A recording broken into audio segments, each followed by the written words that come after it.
와장창! 귀를 찢는 듯한 파열음과 함께 뜨거운 국밥 그릇이 바닥을 굴렀다. 붉은 국물이 사방으로 튀며 희뿌연 김을 내뿜었고 식당 안의 공기는 순식간에 얼어붙었다. 점심시간을 맞아 북적거리던 할매 순대국밥집의 소음은 거짓말처럼 사라졌고 오직 한 남자의 거친 숨소리와 욕설만이 공간을 지배했다. 식사를 하던 손님들은 숟가락을 멈춘 채 불안한 눈빛으로 소리가 난 쪽을 응시했다. 그곳에는 휠체어에 앉은 백발의 노인과 금방이라도 노인을 집어삼킬 듯 위협적인 덩치의 사내가 대치하고 있었다. 검은 정장을 입었지만 셔츠 단추를 풀어헤쳐 문신을 드러낸 사내. 이 구역을 관리한다는 폭력 조직 흑호파의 행동대장 마동팔이었다.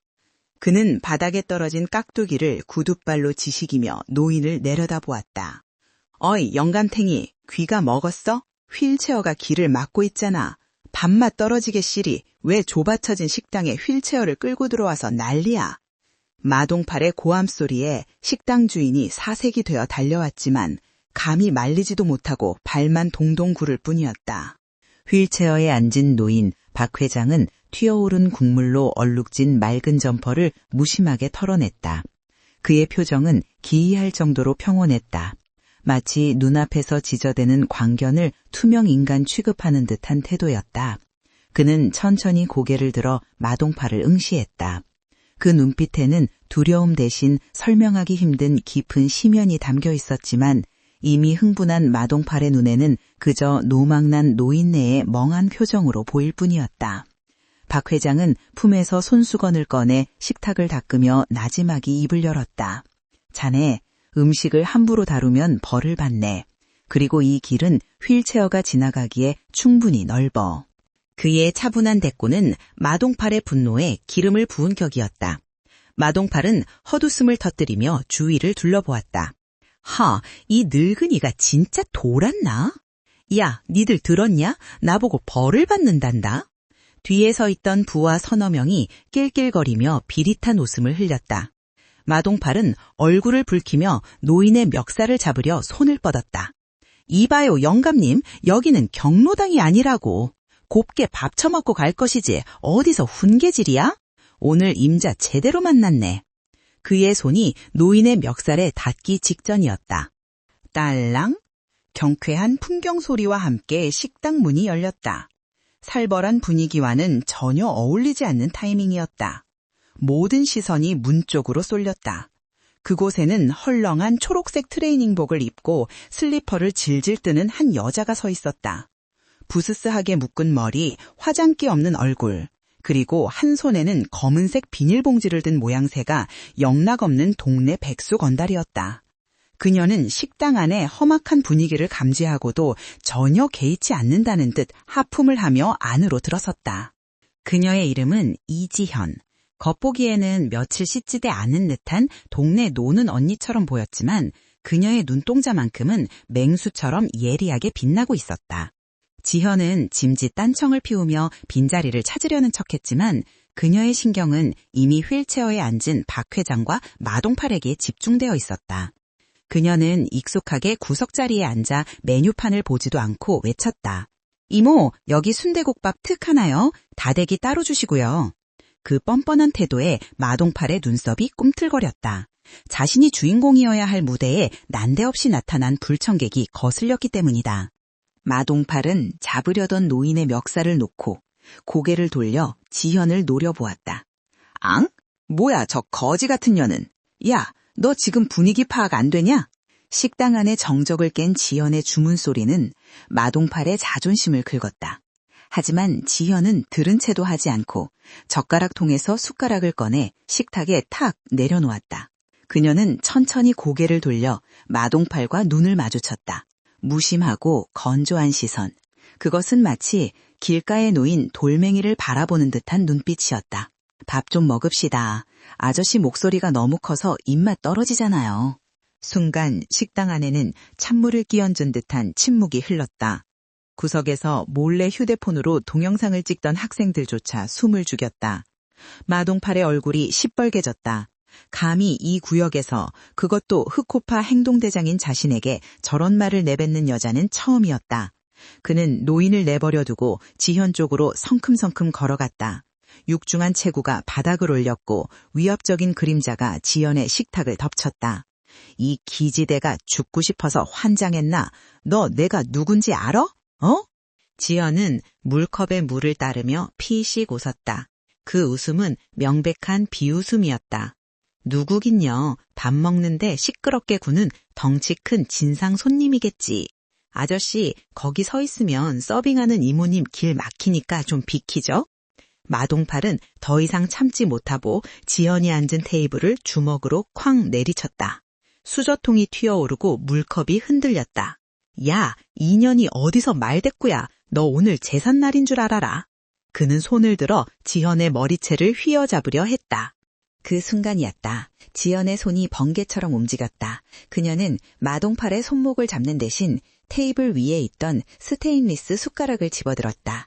그리고 마동팔의 손이 닿기 직전 숟가락의 뒷부분으로 그의 손등 급소를 정확하게 가격했다. 악! 짧고 날카로운 비명이 터져나왔다. 마동팔은 감전된 듯 손을 부여잡고 뒤로 주춤거렸다. 뼈가 부러진 것은 아니었지만 신경을 건드리는 끔찍한 통증이 손끝에서부터 팔뚝까지 타고 올라왔다. 지연은 아무 일도 없었다는 듯 숟가락을 내려놓고 다시 물을 마셨다. 그녀의 동작에는 군더더기가 없었다. 너무나 자연스러워서 멀리서 보던 사람들은 마동팔이 혼자 헛손질을 하다가 다친 줄 알았을 정도였다. 하지만 마동팔은 알 수 있었다. 방금 그 타격은 우연이 아니었다. 정확한 각도와 힘 조절, 그리고 무엇보다 그 미친 속도는 일반인의 것이 아니었다. 그는 떨리는 손을 감추며 독이 오른 눈으로 지현을 노려보았다. 이 인연이 손 씻고 오세요. 밥 먹는 식탁에 더러운 손 올리지 말고. 지현이 차갑게 대꾸했다. 그녀의 목소리에는 이제 장난기가 사라지고 서늘한 경고가 서려 있었다. 마동팔 뒤에 서 있던 부하들이 웅성거리기 시작했다. 대장이 여자에게, 그것도 숟가락 하나에 당했다는 사실을 믿을 수 없는 눈치였다.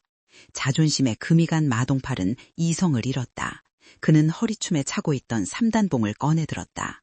쇳길이 부딪히는 소름 끼치는 소리가 식당 안에 울려 퍼졌다. 야, 문 잠가. 오늘 이년이랑 저 노인네 살아서 못 나간다.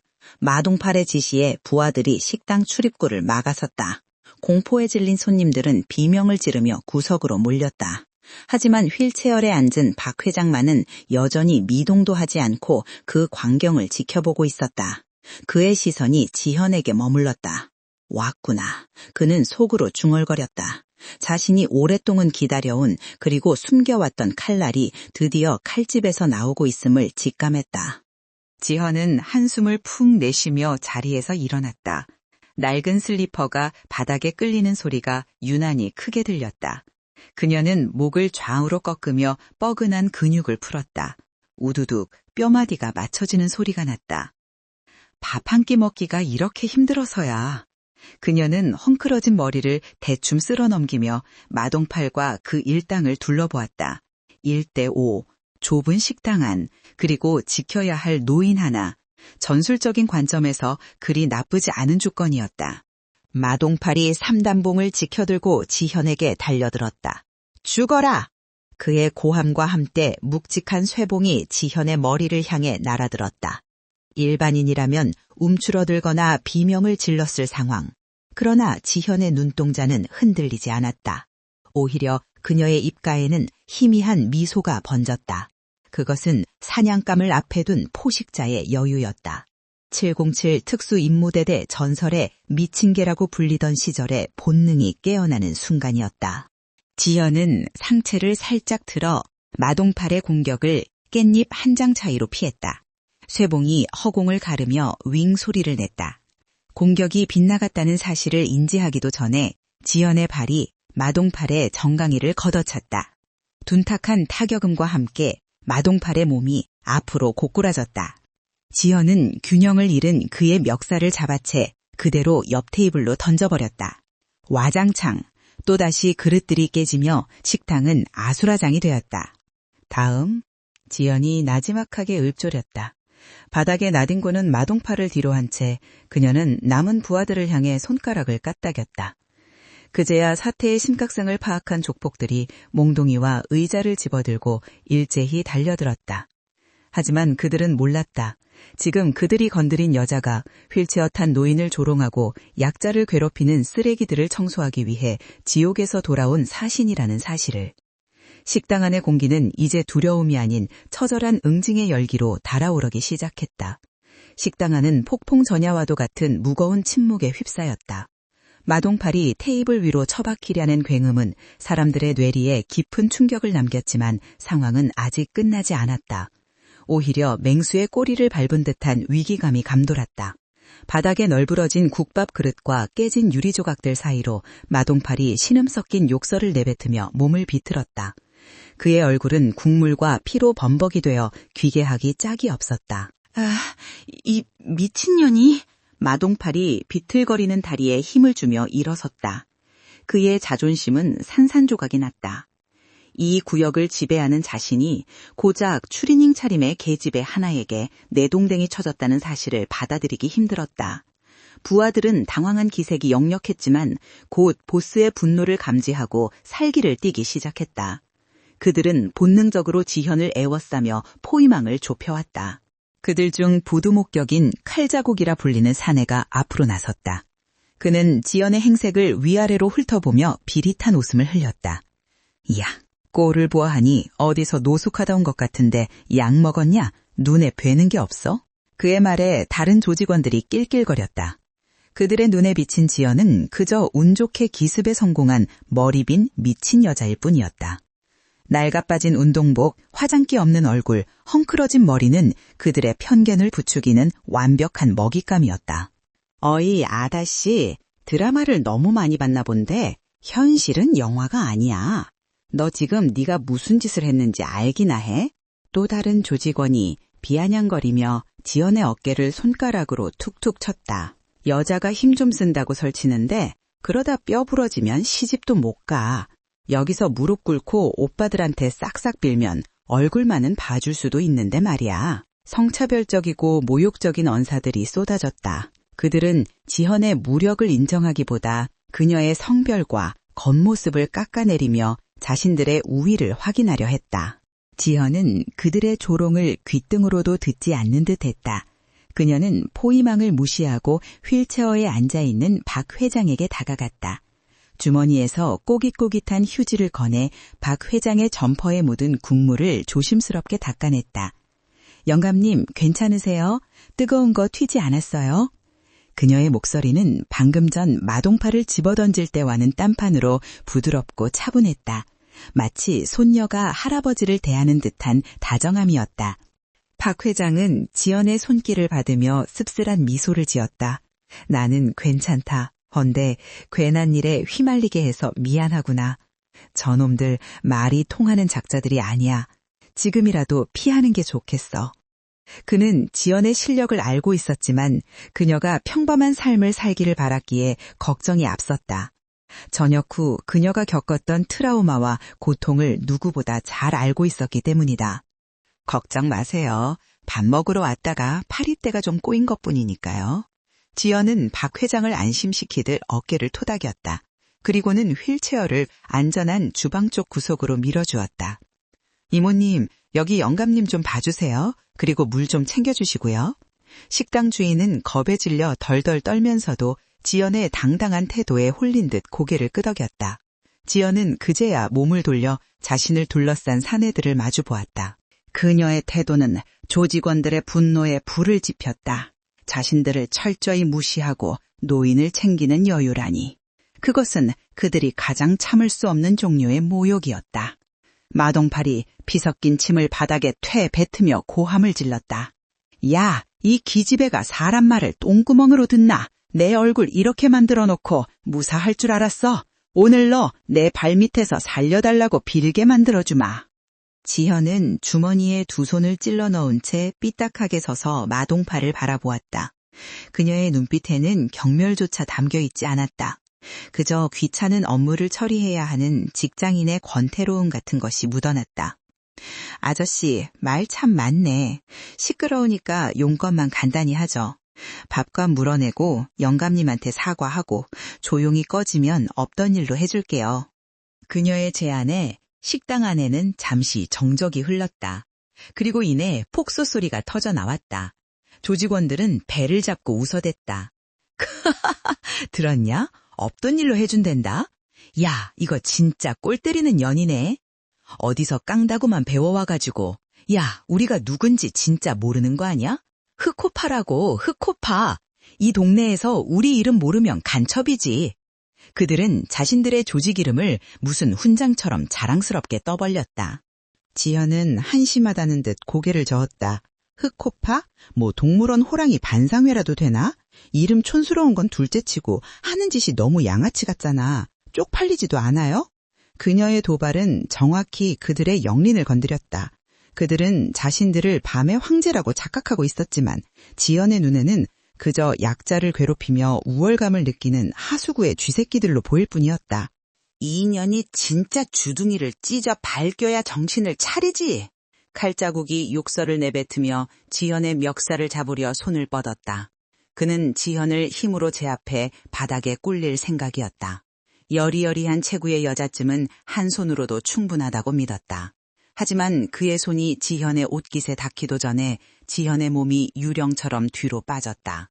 허공을 가른 손에 칼자국이 중심을 잃고 휘청거렸다. 당황하는 칼자국을 향해 지현이 싸늘하게 말했다. 옷 늘어나요. 브랜드는 아니지만 내가 아끼는 거거든요. 그녀는 짐짓 옷매무새를 다듬는 척하며 상대와의 거리를 조절했다. 그녀의 머릿속에서는 이미 전투 시뮬레이션이 돌아가고 있었다. 적 6명, 무장 상태 몽둥이 밉 3단봉, 민간인 피해 가능성 있음, 제압 시간 30초면 충분해. 마동팔은 더 이상 참을 수 없었다. 그는 옆에 있던 의자를 집어들어 바닥에 내동댕이 쳤다. 와장창! 의자가 박살나며 나무파칸이 사방으로 튀었다. 공포 분위기를 조성하여 상대를 위축시키려는 전형적인 깡패들의 수법이었다. 야, 다 필요 없어. 전연 잡아. 반병신을 만들어서라도 내 앞에 무릎 꿇려. 그리고 저 휠체어 영감탱이도 같이 묻어버려. 보스의 명령이 떨어지자 조직원들의 눈빛이 변했다. 장난기는 사라지고 살기가 감돌았다. 그들은 각자 주머니에서 잭나이프를 꺼내거나 구석에 있던 쇠파이프를 집어들었다. 단순한 시비가 아닌 피를 보겠다는 의지였다. 손님들은 비명을 지르며 식탁 밑으로 숨거나 뒷문으로 도망치려 했지만 이미 뒷문도 조직원 한 명이 가로막고 있었다. 완벽한 도간에 든 쥐 신세였다. 하지만 그 쥐가 사실은 고양이라는 것을 그들은 여전히 모르고 있었다. 지연은 깊게 심호흡을 했다. 폐부 깊숙이 들어오는 공기가 차갑게 식어있던 그녀의 혈관을 데우기 시작했다. 전장의 기억, 화약 냄새, 그리고 생사가 오가는 순간의 긴장감. 그녀는 오랫동안 억눌러왔던 본능이 꿈틀거리는 것을 느꼈다. 조용히 살고 싶었는데 세상이 나를 가만히 두질 않네. 마지막 경고예요. 지연의 목소리가 낮게 깔렸다. 이번에는 장난기가 완전히 사라져 있었다. 그녀의 눈빛은 서늘하다 못해 공포스러울 정도로 차분했다. 지금이라도 사과하고 나가면 병원 신세는 면하게 해줄게. 하지만 한 발짝이라도 더 다가오면... 그녀는 말을 끝내지 않고 잠시 멈췄다. 그 침묵이 주는 압박감은 말보다 더 강력했다. 지랄하고 자빠졌네. 칼자국이 쇠파이프를 휘두르며 선공을 날렸다. 묵직한 쇠파이프가 지현의 머리를 향해 쇄도했다. 그것은 명백한 살인 미수였다. 맞는 순간 두개골이 함몰될 수도 있는 위력. 지켜보던 사람들이 눈을 질끈 감았다. 비명조차 나오지 않는 찰나의 순간이었다. 깡! 둔탁한 타격음이 아닌 맑고 날카로운 금속음이 울렸다. 사람들이 조심스레 눈을 떴을 때 믿을 수 없는 광경이 펼쳐져 있었다. 지현은 왼팔을 들어 쇠파이프를 막아낸 것이 아니었다. 그녀는 쇠파이프가 날아오는 궤적을 읽고 손에 들고 있던 스테인리스 젓가락으로 파이프의 끝부분을 정확히 쳐내 궤적을 틀어버린 것이었다. 쇠파이프는 지현의 머리 옆을 스치며 허공을 갈랐다. 뭐야? 칼자국은 자신의 손에 전해지는 진동에 경악했다. 고작 젓가락 하나로 쇠파이프의 힘을 흘려보냈다고? 물리적으로 불가능해 보이는 일이 눈앞에서 벌어졌다. 지연은 당황한 칼자국의 품으로 파고들었다. 너무나 빠르고 부드러워서 마치 춤을 추는 것 같았다. 그녀의 오른쪽 팔꿈치가 칼자국의 명치를 깊숙이 파고들었다. 헉! 숨이 턱 막히는 소리와 함께 칼자국의 눈동자가 뒤집혔다. 지현은 쓰러지는 칼자국을 내버려 두고 바로 옆에서 주먹을 날리는 다른 조직원의 팔을 낚아챘다. 그리고는 관절이 꺾이는 방향으로 비틀며 그대로 업어치기를 시전했다. 쿵! 육중한 사내가 바닥에 꽂히며 식당 바닥이 울렸다. 순식간에 2명이 제압당했다.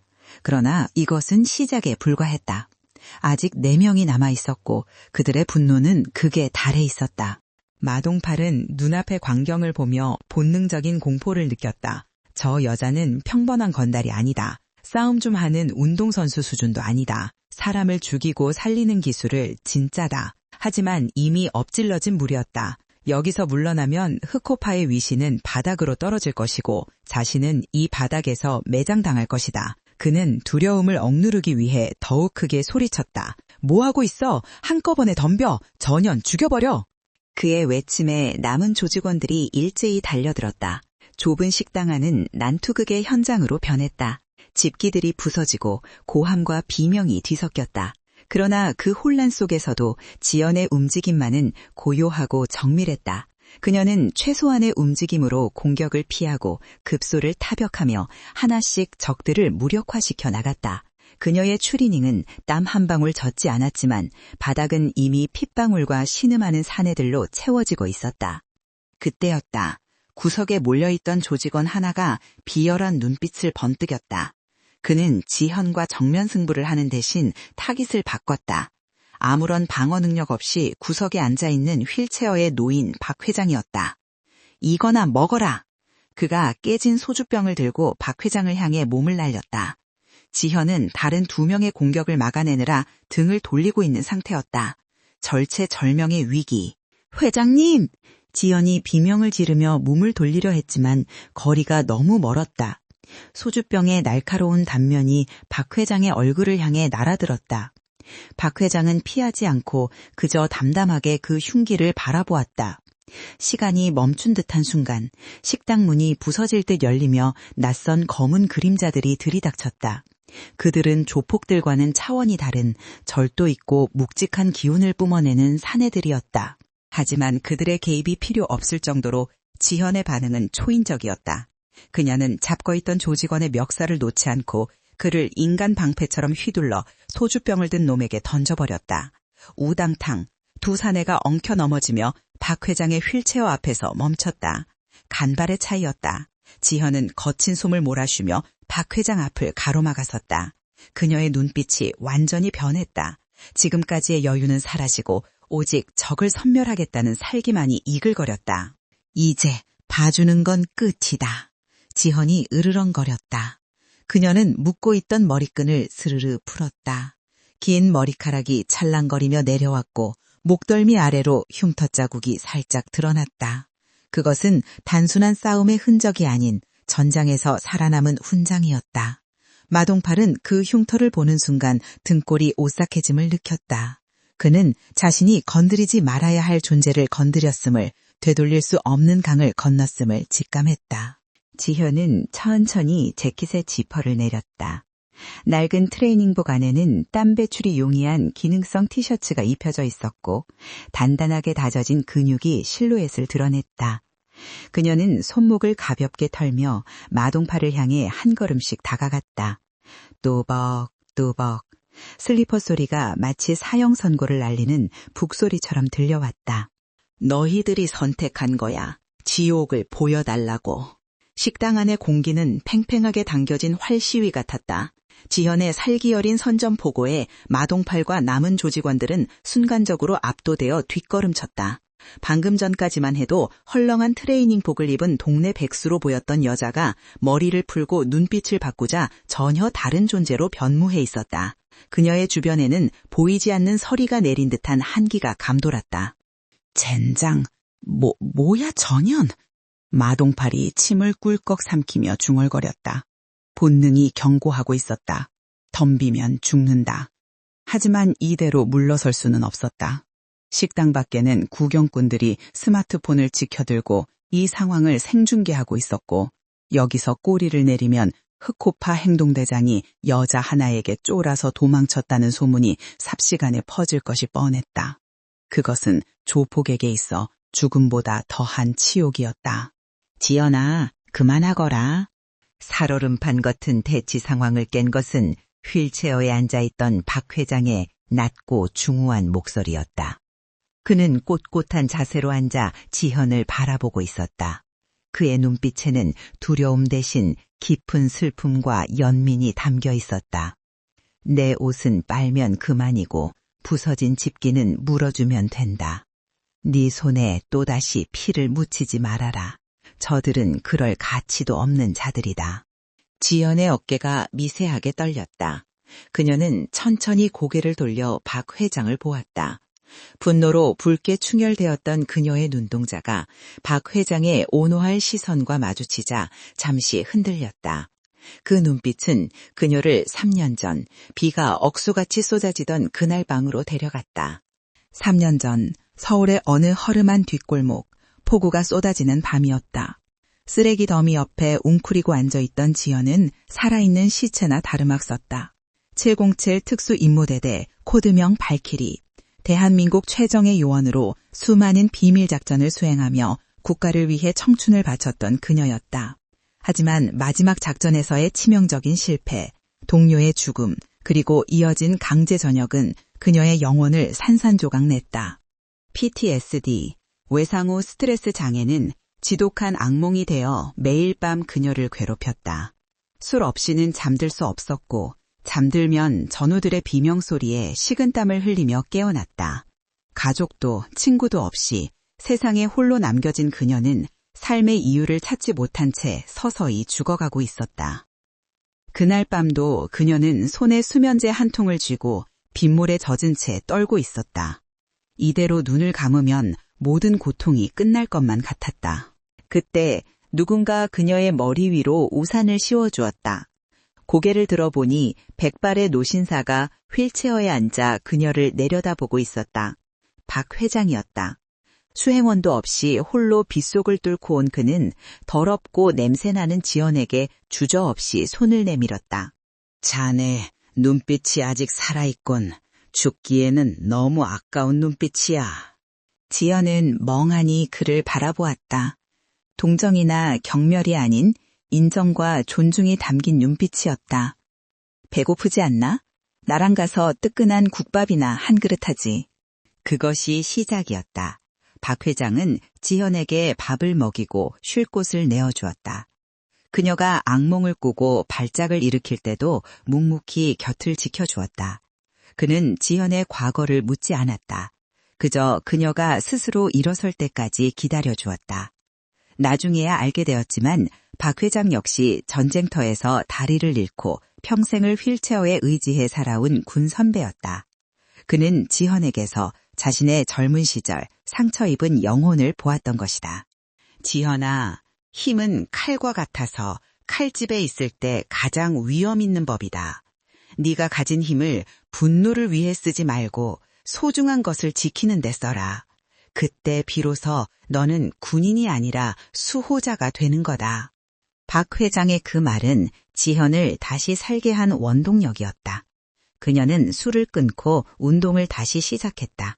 박 회장의 곁을 지키며 그의 그림자가 되기를 자처했다.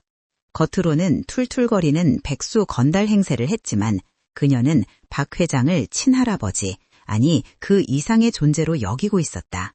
그런데 지금 저 쓰레기들이 자신의 은인이자 구원자인 박 회장을 모욕하고 위협한 것이다. 다시 현재, 지현은 깊은 숨을 들이마시며 회상에서 깨어났다. 그녀의 눈빛은 다시 차갑게 가라앉았다. 하지만 이번에는 걷잡을 수 없는 분노가 아닌 냉철한 이성이 그 자리를 채우고 있었다.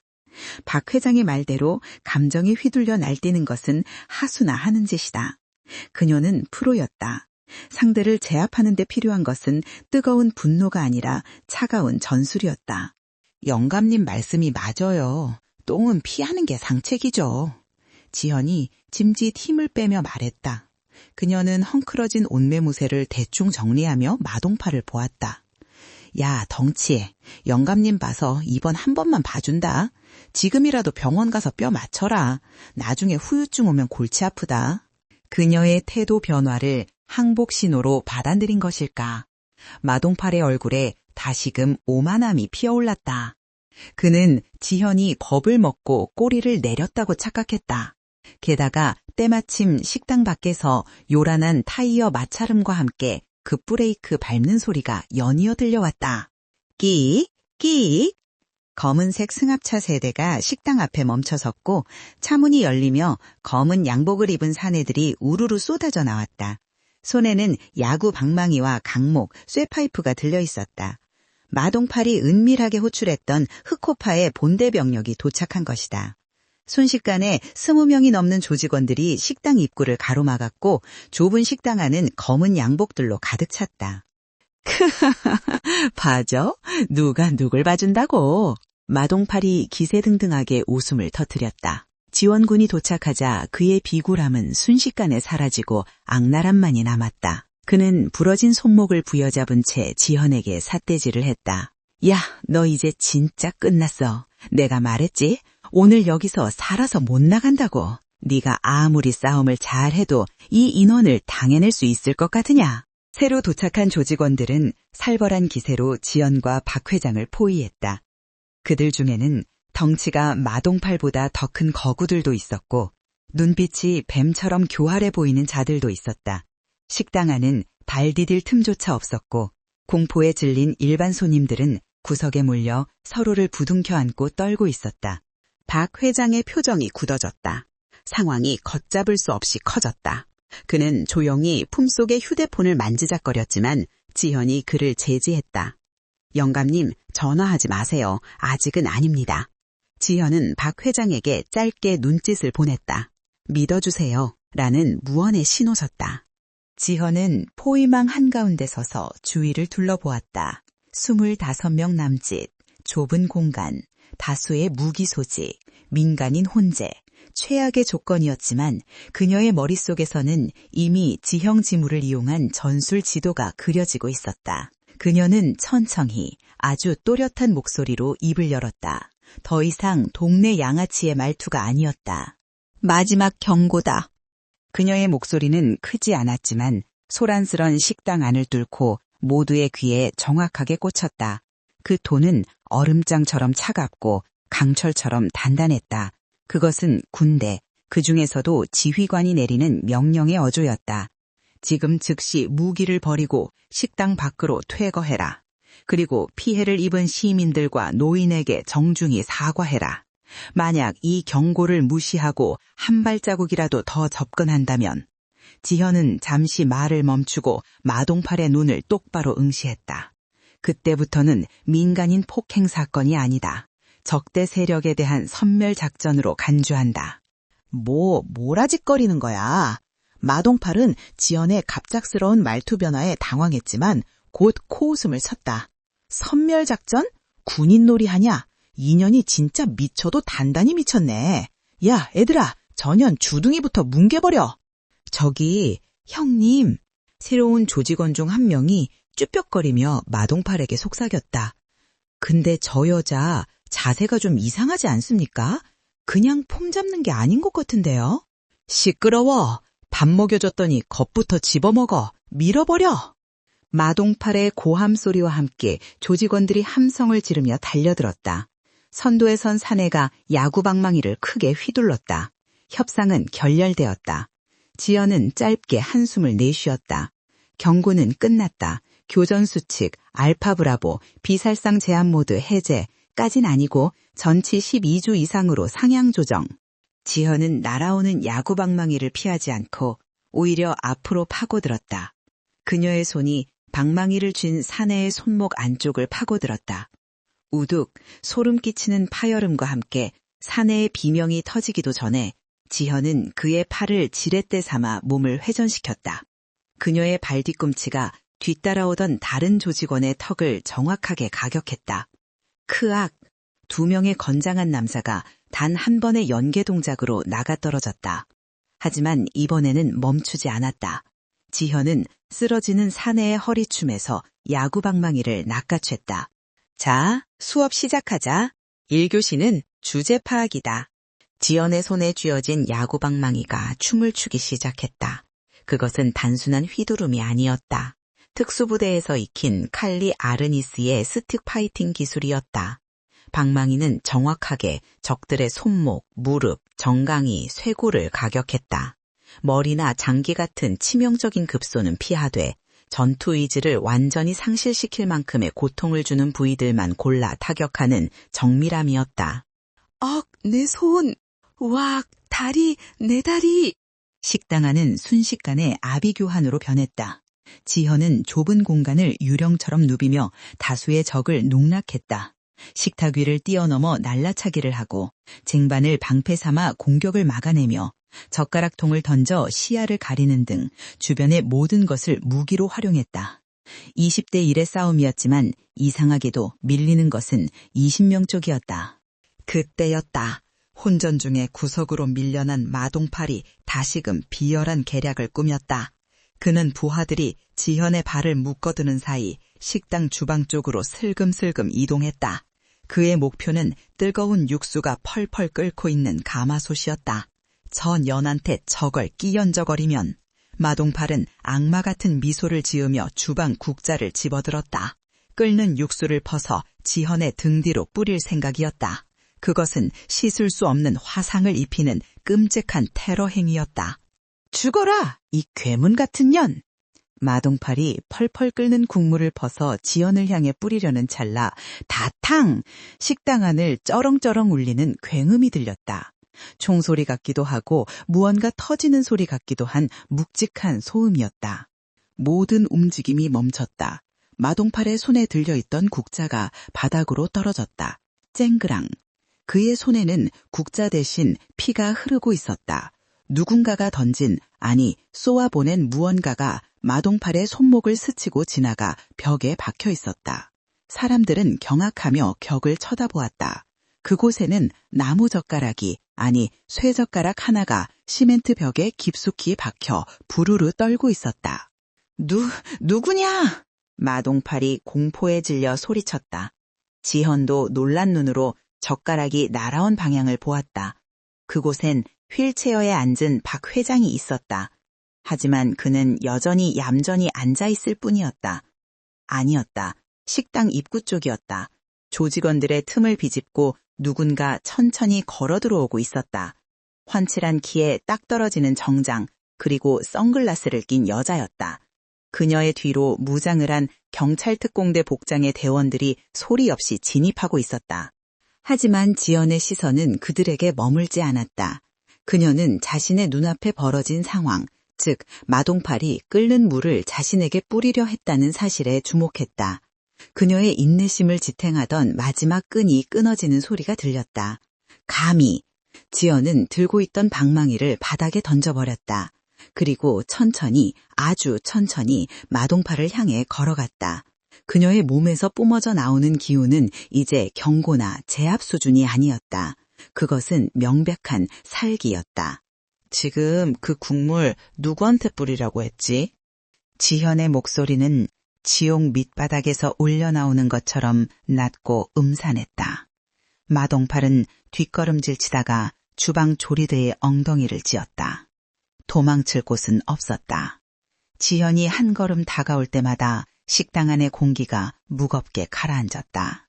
지금부터 펼쳐질 광경은 단순한 싸움이 아니라 처절한 응징이 될 것임을 모두가 직감하고 있었다.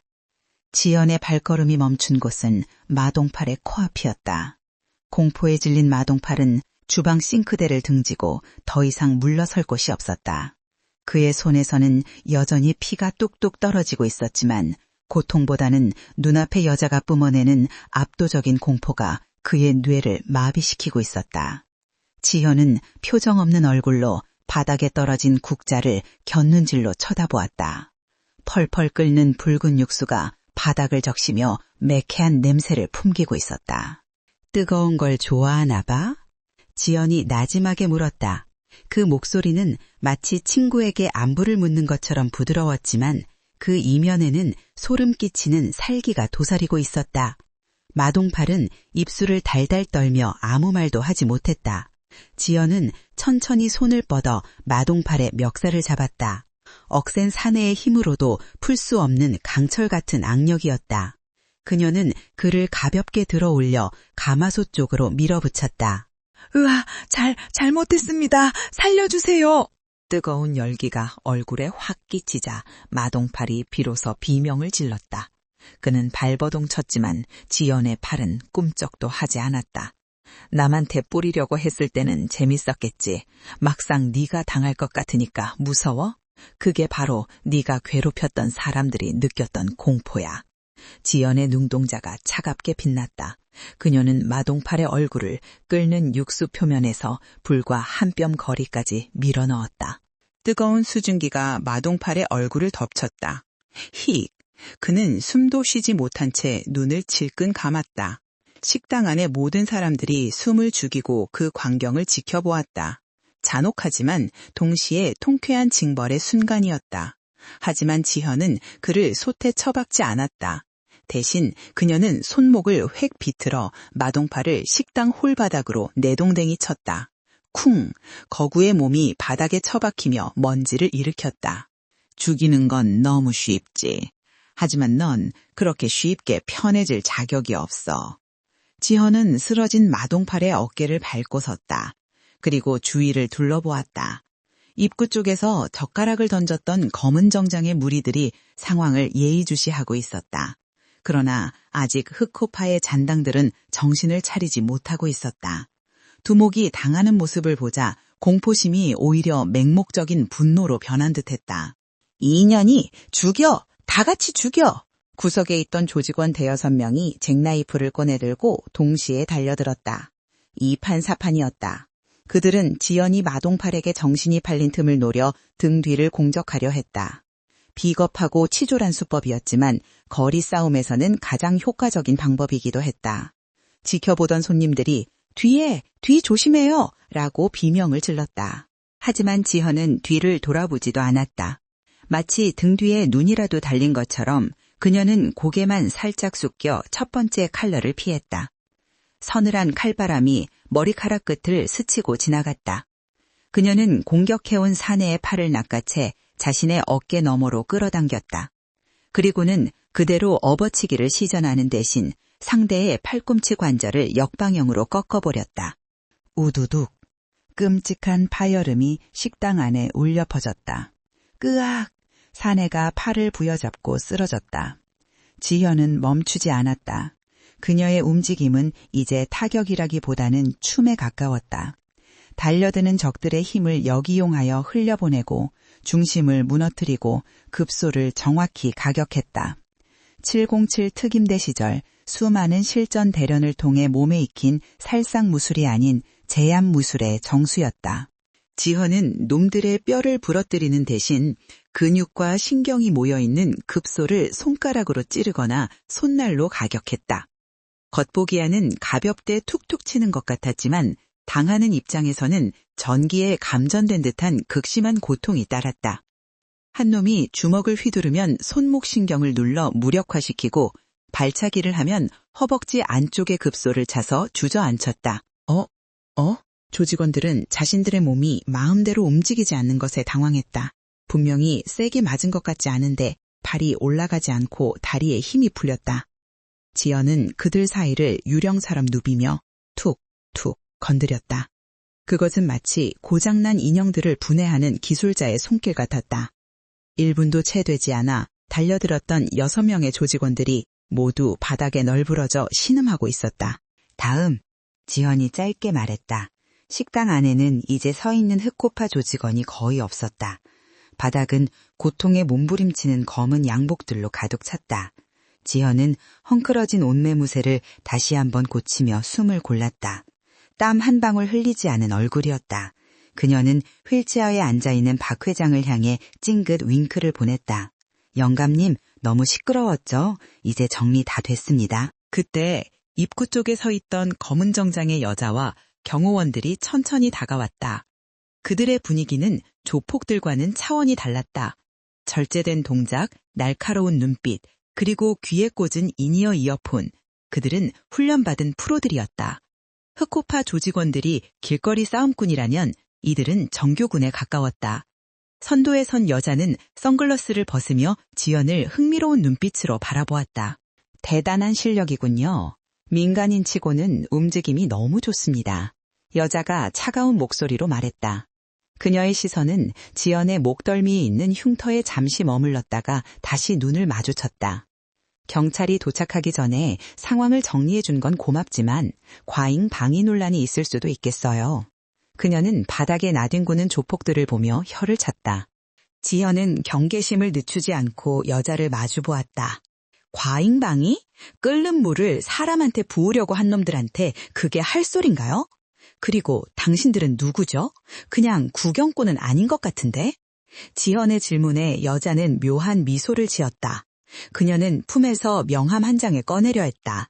하지만 그 순간 바닥에 죽은 듯 엎드려 있던 마동팔이 마지막 발악을 했다.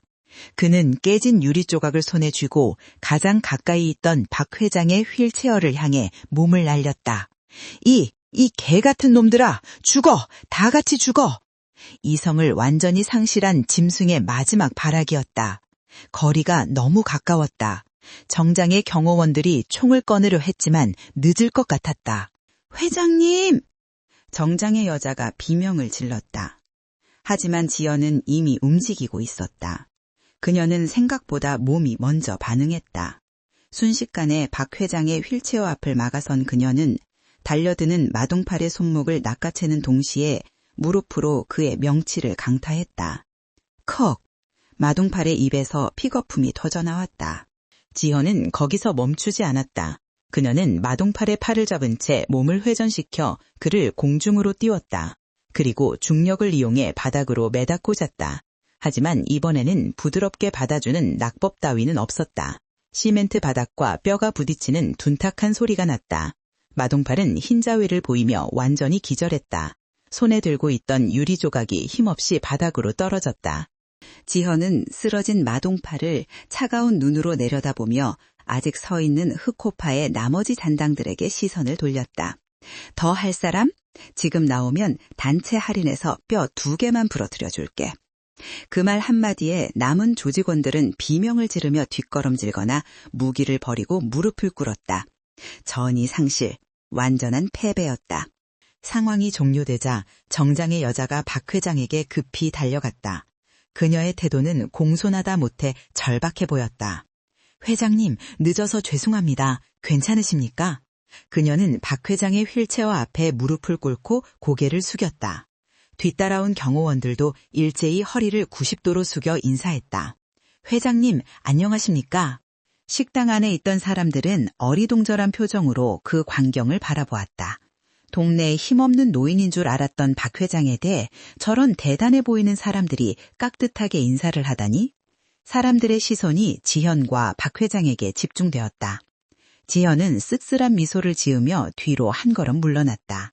이제 그녀의 쇼타임은 끝났고 진짜 권력의 시간이 다가오고 있었다. 박 회장은 덤덤한 표정으로 꿇어앉은 여자를 바라보았다. 김 실장, 너무 요란하게 등장했군.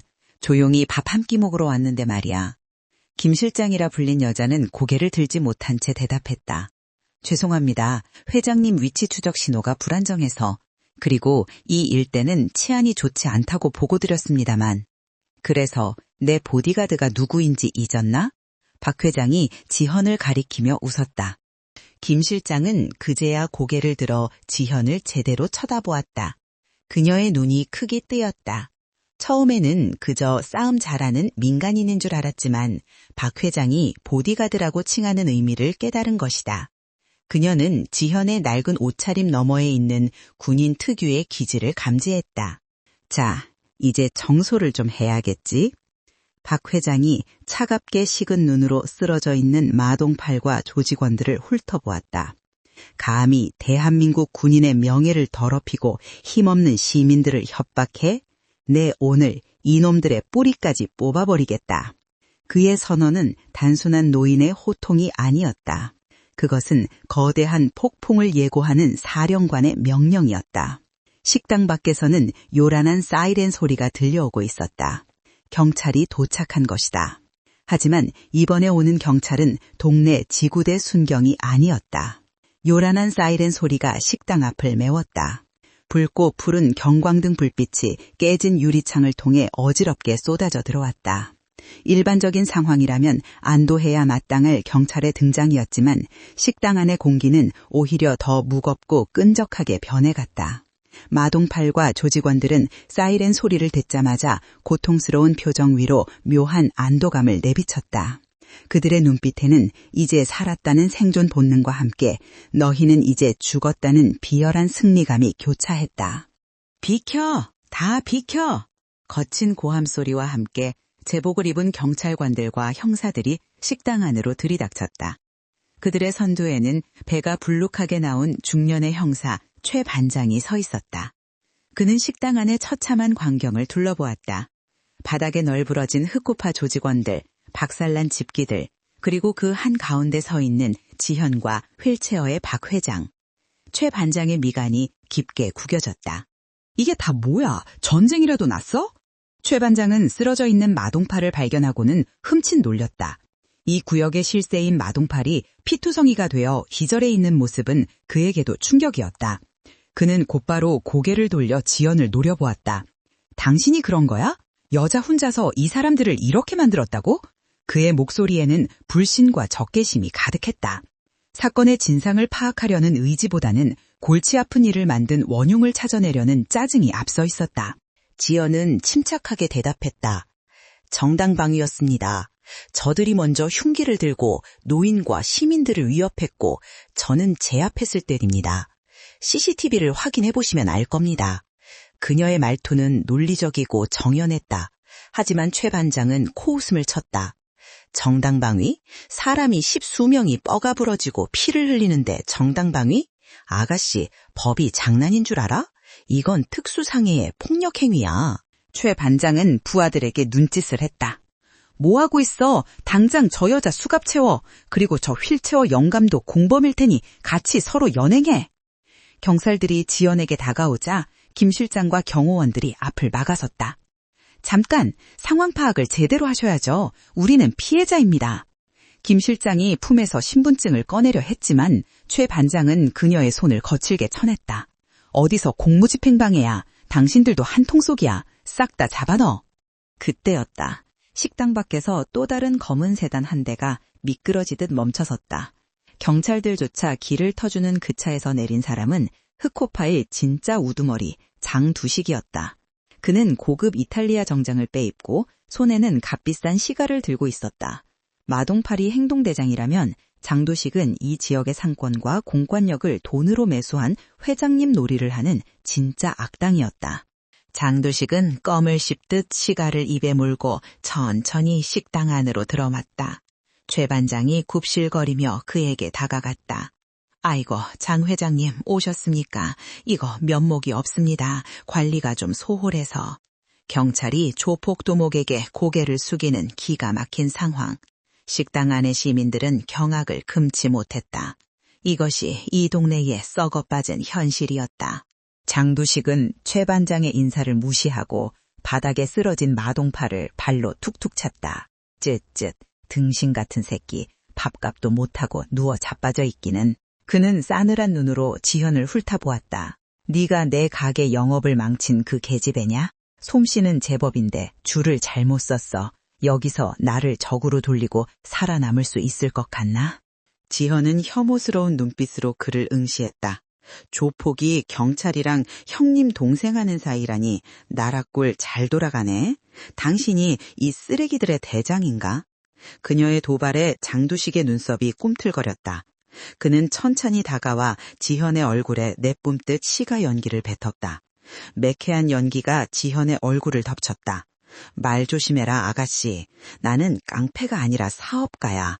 그리고 너는 내 사업장을 박살낸 범죄자고. 장두식은 시선을 돌려 휠체어에 앉은 박 회장을 바라보았다.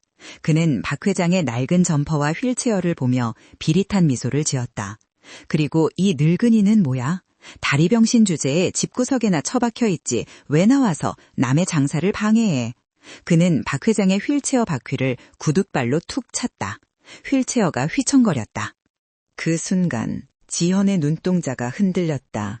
참을 수 없는 분노가 치밀어 올랐다. 자신을 모욕하는 건 참을 수 있었지만 박 회장을, 평생을 국가에 헌신하다 다리를 잃은 전쟁 영웅을 다리 병신이라고 모욕하는 것만은 용서할 수 없었다. 김 실장 역시 주먹을 꽉 쥐고 앞으로 나서려 했지만 박 회장이 손을 들어 제지했다. 박 회장의 표정은 여전히 고요했다. 마치 폭풍우 속의 바위처럼.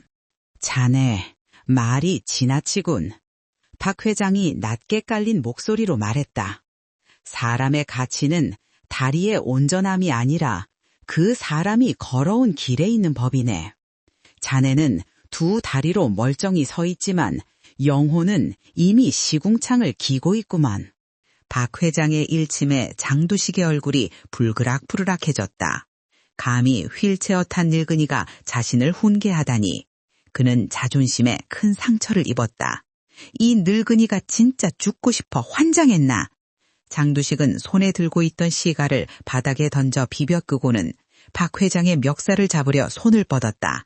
최 반장 뭐해? 당장 이놈들 끌고 가서 콩밥을 먹여. 내가 변호사 사서 아주 사회에서 매장시켜버릴 테니까.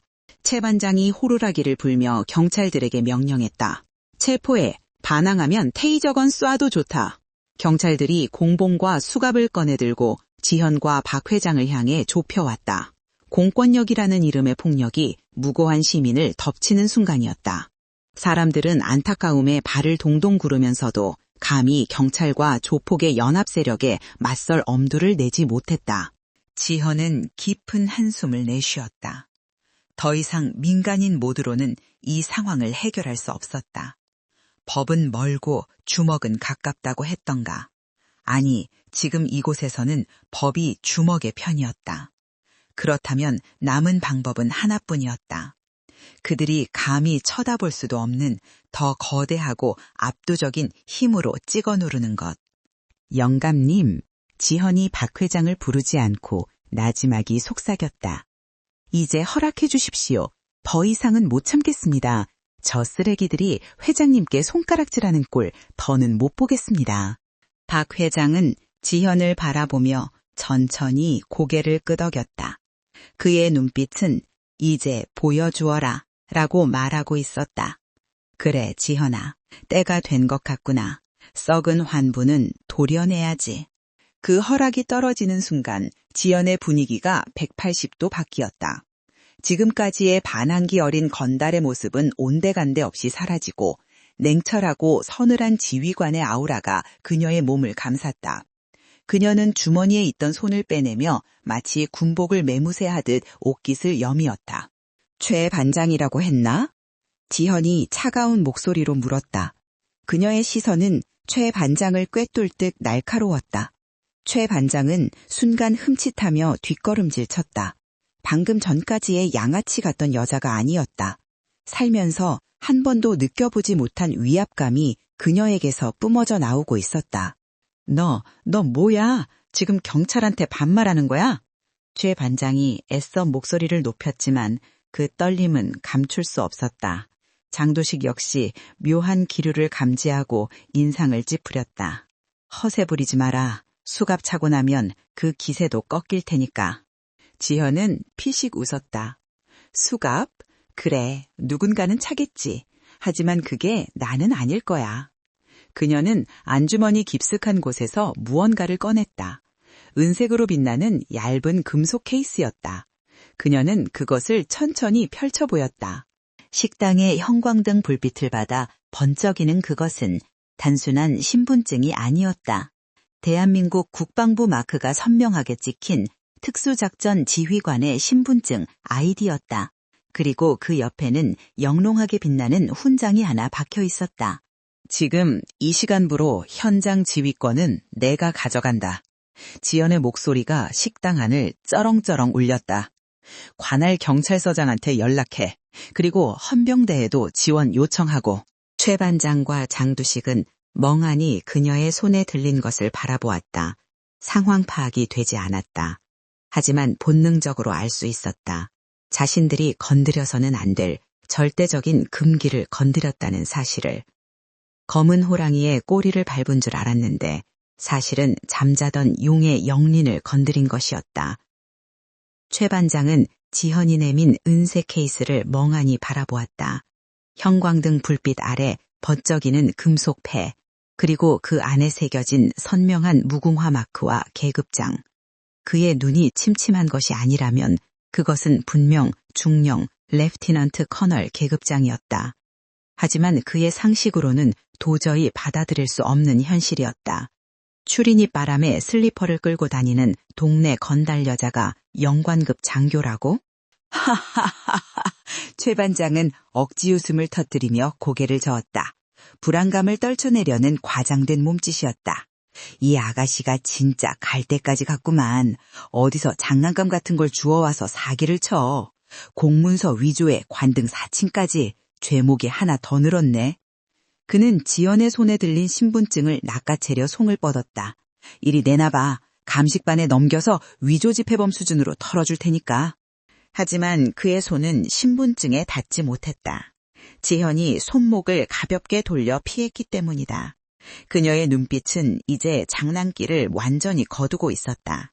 손대지 마. 민간인이 함부로 만질 수 있는 물건이 아니야. 그녀의 목소리는 낮았지만 공간을 장악하는 묵직한 힘이 있었다. 그것은 수천 번의 브리핑과 작전 지시로 다져진 지휘관의 발성이었다. 장두식이 코웃음을 치며 끼어들었다. 야, 최 반장, 쫄지 마.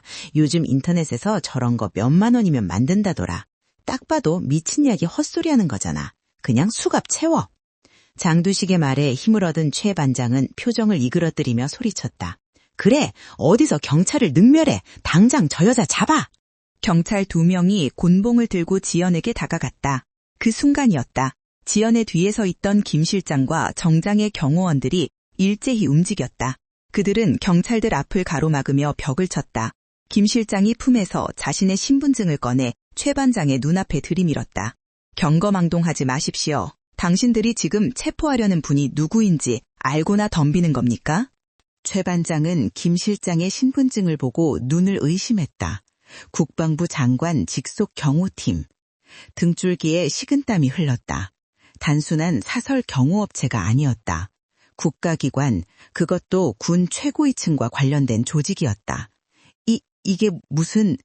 최 반장의 입이 딱 벌어졌다. 상황이 그가 감당할 수 있는 수준을 넘어서고 있었다. 지연은 천천히 한 걸음 앞으로 나섰다. 그녀는 들고 있던 신분증 케이스를 탁 소리나게 닫아 주머니에 넣었다.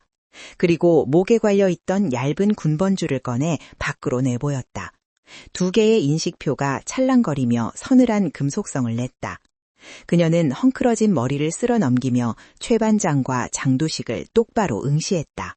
대한민국 육군 특수전사령부 제707 특수임무단 대테러 및 기밀작전 수행팀장 예비역 중령 이지현. 그녀의 입에서 나온 소속과 계급은 식당 안의 공기를 완전히 얼어붙게 만들었다. 707. 대한민국 남자라면 누구나 한 번쯤 들어봤을 전설적인 부대. 테러 진압과 비밀작전을 수행하는 최정예 인간 병기들의 집합소. 그곳의 팀장이자 중령 출신이라는 말은 그녀가 걸어다니는 살상 무기라는 뜻과 같았다. 거짓말! 여자가 무슨 707이야! 장두식이 애써 부정하며 소리쳤다. 하지만 그의 목소리는 가늘게 떨리고 있었다. 눈앞에 여자가 보여준 무시무시한 전투력, 그리고 국방부 경호팀의 호의, 모든 정황이 그녀의 말이 사실임을 가리키고 있었다. 자신이 건드린 것이 단순한 미친 여자가 아니라 국가 전략 자산급의 괴물이었다는 공포가 엄습했다. 지연은 싸늘하게 미소 지었다. 믿기 싫으면 확인해 줄게. 지금 당장 헌병대에 연락해서 내 군번 조회해봐. 아, 그 전에 하나만 묻자. 그녀는 시선을 최 반장에게 고정했다. 경찰 공무원이 조직폭력배와 결탁하여 군 고위 관계자와 예비역 장교를 불법 체포하고 협박했다. 이거 군 형법으로도 다스릴 수 있는 거 알지? 민간법정보다 군사재판이 훨씬 엄격하다는 것도 알 테고. 최 반장의 다리가 풀렸다. 털썩. 그는 중심을 잃고 의자에 주저앉았다. 군사재판, 헌병대, 단어 하나하나가 그의 숨통을 조여왔다. 그는 단순한 폭행 시비인 줄 알고 뇌물을 준 장두식의 편을 들었을 뿐인데 일이 국가적 차원의 문제로 비화된 것이다. 아니, 저는 그게 아니라 변명조차 나오지 않았다. 상황이 역전되었다. 방금 전까지 기세등등하던 조폭들과 경찰들은 쥐 죽은 듯 조용해졌다. 오히려 시민들이 웅성거리며 지현을 경이로운 눈빛으로 바라보았다. 707에? 진짜 특수부대 출신이었어? 대박이다. 저 깡패들 이제 다 죽었네. 핸드폰으로 촬영 중이던 사람들의 손이 바쁘게 움직였다. 이 영상이 퍼지면 파장은 걷잡을 수 없을 것이다. 하지만 장두식은 포기하지 않았다. 그는 벼랑 끝에 몰린 쥐가 고양이를 물듯 마지막 발악을 준비했다. 웃기지 마. 군인이면 다야? 여기는 내 구역이야. 예비역 나부랭이가 뭘 할 수 있는데. 그는 뒤춤에 숨겨두었던 잭나이프를 다시 꽉 쥐었다. 공권력이고 나발이고 일단 저 여자를 쓰러뜨리고 튀어야겠다는 생각뿐이었다. 야, 다들 뭐해? 전현 잡아. 경찰이고 뭐고 다 필요 없어. 미친 짓이었다. 하지만 공포에 질린 조직원들은 이성적인 판단이 불가능했다. 두목의 고함 소리에 반사적으로 무기를 들고 다시 지연을 향해 움직였다. 최 반장은 비명을 질렀다. 안 돼, 멈춰, 이 미친놈들아. 하지만 이미 늦었다. 피냄새를 맡은 하이에나처럼 흑호파의 잔당들이 지연을 향해 최후의 돌격을 감행했다. 지연은 한숨을 푹 내쉬었다. 말로 해서는 못 알아듣는 짐승들이군. 그녀는 뻣뻣해진 목을 좌우로 꺾으며 몸을 풀었다. 그리고 뒤에 서 있는 김 실장에게 짧게 명령했다. 김 실장, 회장님 보호해. 여기 청소는 내가 직접 한다. 김 실장이 반사적으로 차려 자세를 취하며 외쳤다. 충성, 알겠습니다. 그 경례 소리는 지연의 신분을 다시 한번 확실하게 증명했다. 지연은 천천히 주먹을 쥐었다. 이제는 제압이 아니었다. 적의 전투 의지를 완전히 말살시키는 선멸의 시간이었다. 707 특임대 시절 발키리라 불리며 전장을 누비던 그녀의 본능이 완전히 깨어났다. 전환, 위치로. 지연이 허공에 대고 나지막이 을조렸다. 그것은 자기 자신에게 거는 최면이자 적들에게 보내는 장송곡이었다. 그녀의 눈앞에 있는 조폭들은 더 이상 사람이 아니었다. 제거해야 할 타깃일 뿐. 식당 안의 공기가 찢어질 듯한 긴장감으로 팽창했다. 폭풍이 몰아치기 직전의 고요함은 여기까지였다. 와! 괴성인지 비명인지 모를 소리가 식당 안을 가득 채웠다. 이성을 잃은 흑호파 조직원 10여 명이 좁은 공간에서 동시에 쇄도했다. 칼, 쇠파이프, 강목, 흉기들이 허공을 가르며 살벌한 궤적을 그렸다. 일반인이라면 공포에 질려 다리가 굳어버렸을 상황. 하지만 지현의 세상은 기이할 정도로 느리게 흘러가고 있었다. 그녀의 눈동자 속에서 적들의 움직임은 프레임 단위로 쪼개졌다. 왼쪽에서 날아오는 쇠파이프의 궤적, 오른쪽에서 찌르고 들어오는 칼날의 각도, 정면에서 주먹을 휘두르는 자의 호흡. 모든 정보가 실시간으로 뇌에 입력되었고 707 특수임무단 시절 수만 번 반복했던 전술 알고리즘이 즉각적인 해답을 도출해냈다. 거리 2m, 12시 방향 타깃 1, 흉기 소지, 3시 방향 타깃 2, 하단 공격 예상, 우선순위 무장 해제 및 관절 파괴. 지현이 움직였다. 그것은 사람이 달리는 것이라기보다 압축되었던 스프링이 튀어나가는 듯한 폭발적인 탄력이었다. 가장 먼저 달려들던 조직원의 턱이 허공으로 들렸다. 지현이 그의 품으로 파고들며 쏘아 올린 팜 스트라이크, 장저치기가 정확히 턱 밑 급소에 꽂힌 것이다. 뇌가 흔들리는 충격에 사내는 눈이 뒤집히며 고목나무처럼 쓰러졌다. 쓰러지는 사내를 방패 삼아 지연은 몸을 회전시켰다. 오른쪽에서 날아오던 쇠파이프가 동료의 등에 퍽 하고 꽂혔다. 당황한 적의 빈틈을 지연은 놓치지 않았다. 그녀는 파이프를 쥔 자의 손목을 낚아채 반대 방향으로 꺾었다. 우지끈, 건조한 나뭇가지가 부러지는 듯한 소리와 함께 끔찍한 비명이 터졌다.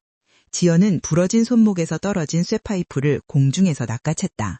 이제 무기는 그녀의 손에 있었다. 타격 개시. 그때부터 식당은 처절한 응징의 무대로 변했다. 지연의 손에 들린 쇠파이프는 자비가 없었다. 그녀는 몽둥이를 마구잡이로 휘두르는 것이 아니라 펜싱검처럼 정교하게 찔러 넣거나 짧게 끊어쳤다. 탁, 억, 퍽, 으악. 타격음과 신음소리가 정확한 박자로 교차했다. 정강이, 무릎, 손목, 쇄골. 생명에는 지장이 없지만 전투불능 상태로 만드는 부위들만 골라 타격하는 신기에 가까운 솜씨였다. 이 괴물 같은 년이. 뒤쪽에 있던 조직원 3명이 동시에 덤벼들었다. 포위 공격이었다. 지켜보던 김 실장이 조심하십시오 라고 소리칠 뻔했다. 하지만 기우였다.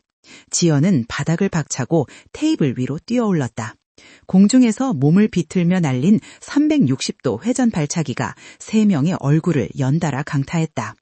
영화에서나 볼 법한 그러나 영화보다 훨씬 더 빠르고 묵직한 타격이었다. 와장창, 쿵, 3명의 거구가 동시에 바닥으로 나뒹굴었다. 장두식은 자신의 눈을 의심했다. 불과 30초, 컵라면 하나가 익기도 전에 짧은 시간이었다. 자신의 정예 부하들이 추풍 낙엽처럼 쓸려나가고 있었다. 지현은 숨소리조차 거칠어지지 않았다.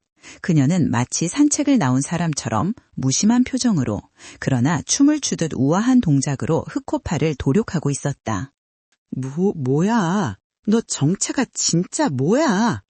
장두식은 뒷걸음질 치다 식당 벽에 부딪혔다. 공포가 분노를 집어삼켰다. 남은 조직원은 이제 2명뿐. 그들조차 겁에 질려 칼을 든 손을 덜덜 떨고 있었다. 지연은 손에 든 쇠파이프를 짤랑 바닥에 던져버렸다. 무기가 없어도 충분하다는 오만함이자 자신감이었다. 아까 말했잖아, 707이라고.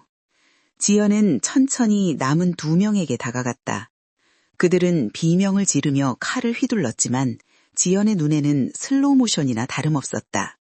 그녀는 양손으로 2 사람의 손목을 동시에 잡아챘다.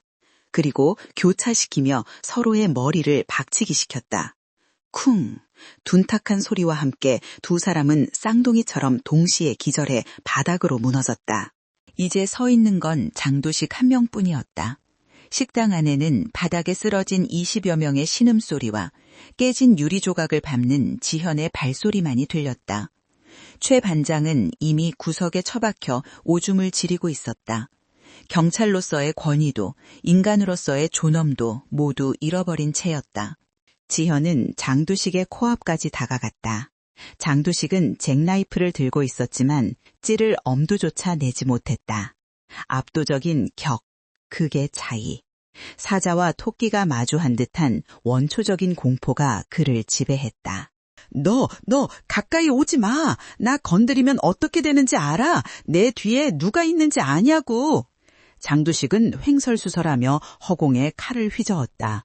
권력자들의 이름을 대며 위협하려 했지만 그의 목소리는 애처롭게 떨렸다. 지현은 피식 웃었다. 그 웃음은 너무나 서늘해서 장두식의 심장을 얼어붙게 만들었다. 네 뒤에 누가 있든 상관없어. 어차피 지금 네 앞에는 내가 있으니까.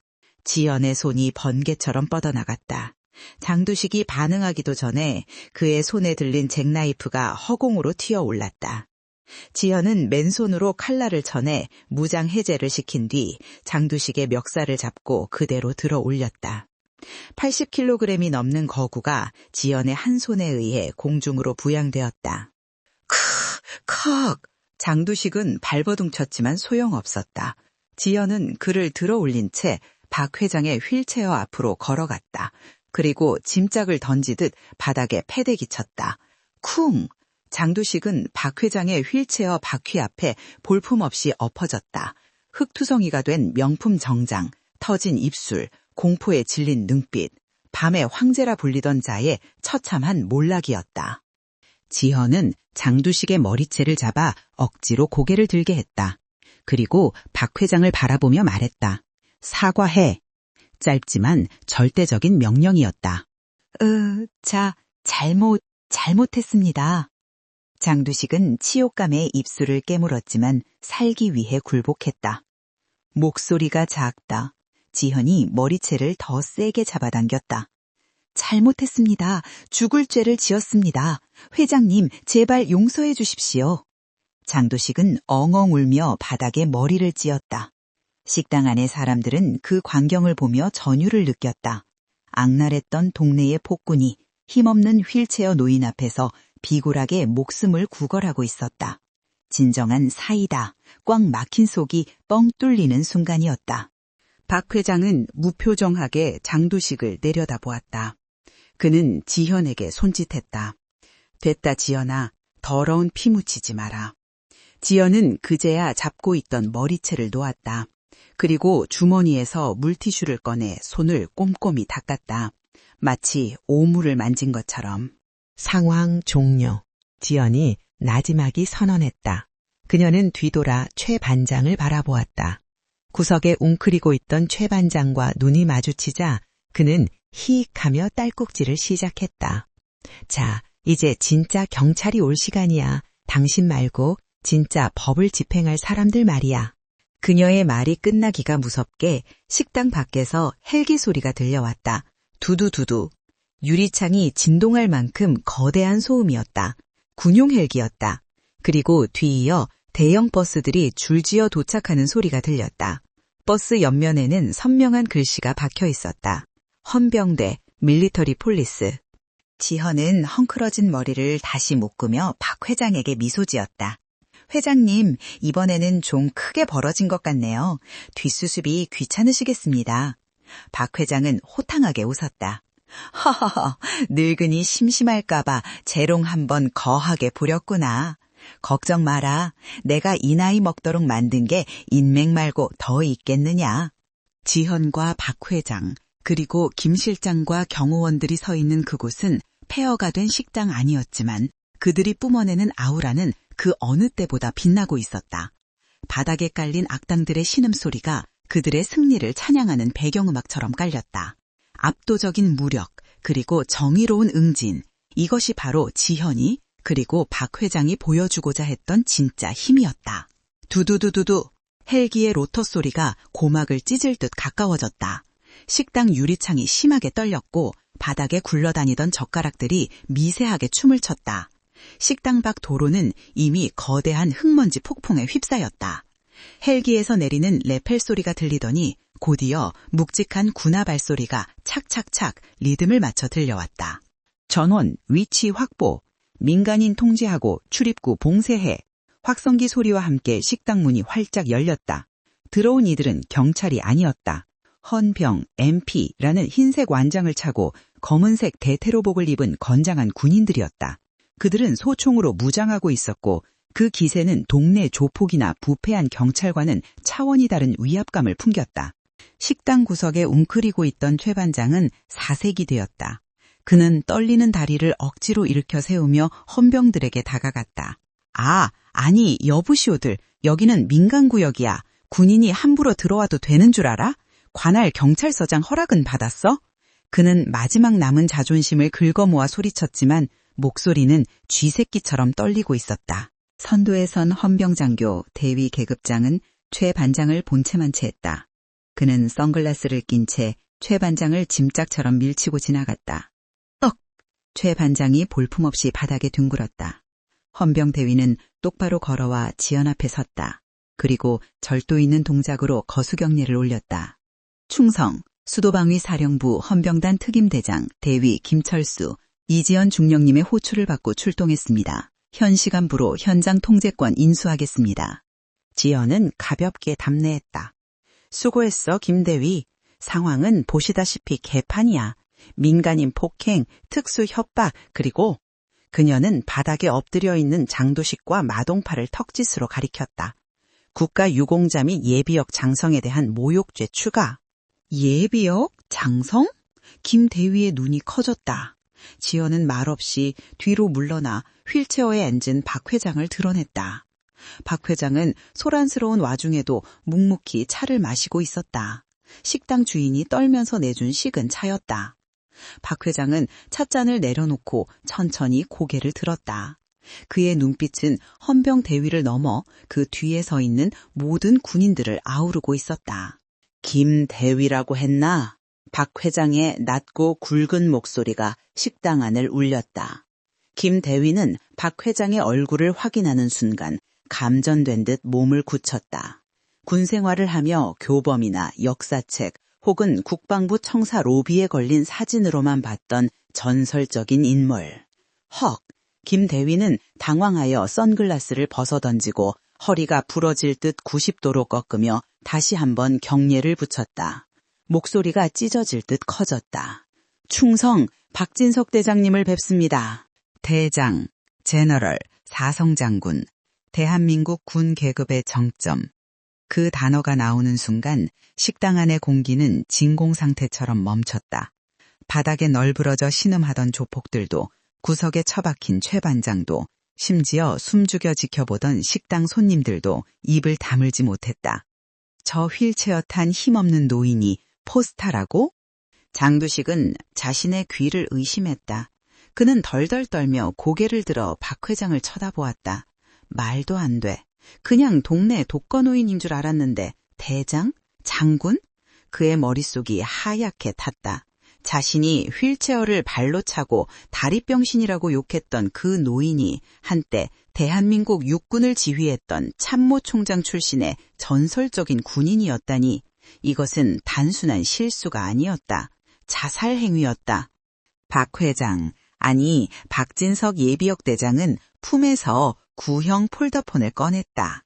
그는 요즘 사람들은 쓰지도 않는 그 투박한 전화기를 열고 단축번호 1번을 꾹 눌렸다. 뚜루루 뚜루루, 통화 연결음이 스피커폰을 통해 적막한 식당 안에 울려 퍼졌다. 네, 장관입니다. 전화기 너머에서 들려온 목소리, 중후하고 권위 있는 그 목소리의 주인은 다름 아닌 현직 국방부 장관이었다. 식당 안의 사람들은 경악했다. 장두식은 이제 숨조차 제대로 쉴 수 없었다. 오줌이 바지를 적시는 줄도 모르고 멍하니 박 회장의 입만 바라보았다. 김 장관, 나 박진석일세. 아이고, 총장님, 안 그래도 연락 기다리고 있었습니다. 건강은 좀 어떠십니까? 국방부 장관이 마치 어린아이처럼 깍듯하게 전임자를 대우했다. 건강은 무슨, 밥 한 끼 먹으러 나왔다가 봉변을 당했네. 내 훈장받은 가슴팍에 조폭 나부랭이가 침을 뱉더구만. 네? 그게 무슨 말씀이십니까? 어떤 놈들이 감히... 전화기 너머에서 책상을 내리치는 소리가 들렸다. 장관의 분노가 수화기를 뚫고 나올 기세였다.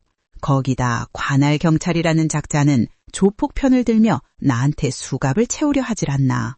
허허, 내가 나라를 지키려고 다리까지 바쳤는데 고작 이런 꼴을 보자고 살아남았나 싶어 씁쓸하네. 총장님, 당장 위치 말씀해 주십시오. 김호 사령관이랑 경찰청장, 아니 대통령님께 바로 보고드리겠습니다. 어떤 미친놈들이 감히 총장님을... 아닐세, 그렇게까지 요란 떨 것 없어. 이미 내 보디가드이자 아끼는 후배인 이 중령이 정리는 대충 했네만. 뒤처리가 좀 깔끔해야겠어. 자네가 신경 좀 써주게. 싹 아주 뿌리까지 뽑아서 다시는 이런 버러지들이 양지를 활보하지 못하게 말이야. 명심하겠습니다.